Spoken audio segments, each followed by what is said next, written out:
جب کوئی سننے والا نہیں ہے تو بہتر ہے کہ تم اپنی زبان پر تالا لگا لو، اسی میں تمہاری بہتری ہے۔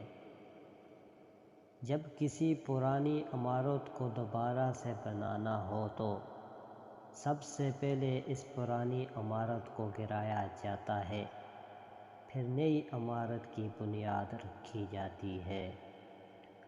جب جاہلوں کے ہاتھ میں اقتدار آ جاتا ہے تو عاقل اور سمجھدار خوف سے اپنے سر کو چادر میں چھپا لیتے ہیں۔ خواہ تم کتنے ہی عقل مند کیوں نہ ہو، لیکن جب کسی کام میں مشورہ طلب کرنا چاہو تو کسی عقل مند اور عاقل سے مشورہ مانگو، اس طرح تم بھٹکو گے نہیں۔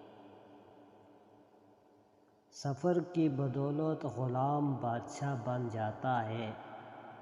جیسے چاند اگر سفر نہ کرے تو اس کی خوبصورتی باقی نہ رہے گی۔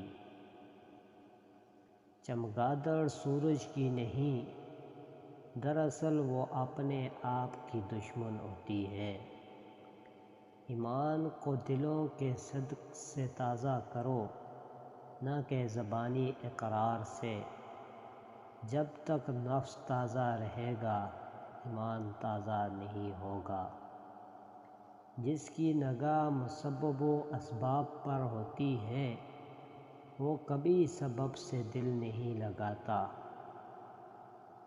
اگر تو اپنے دوستوں کے ساتھ خوش باش رہے گا تو یہ دنیا تمہیں حسین تر لگے گی، جیسے کوئی پھولوں کا چمن۔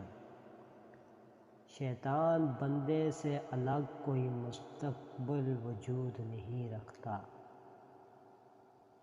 جو انسان روحانیت میں جتنا بلند ہوتا ہے اتنا ہی مال و دولت اور اقتدار سے پرے ہوتا ہے۔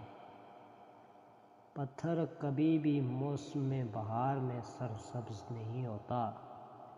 خاک بن جا کہ تیرے اندر سرسبز پھول اور کلیاں کھل جائیں۔ جب موت قریب آتی ہے تو کان میں دو آوازیں گونجنا شروع ہو جاتی ہیں۔ پرندوں کی وہ آوازیں جو سورج غروب ہوتے وقت آتی ہیں، وہ آواز جو انسان کے کان بند ہونے پر آتی ہے۔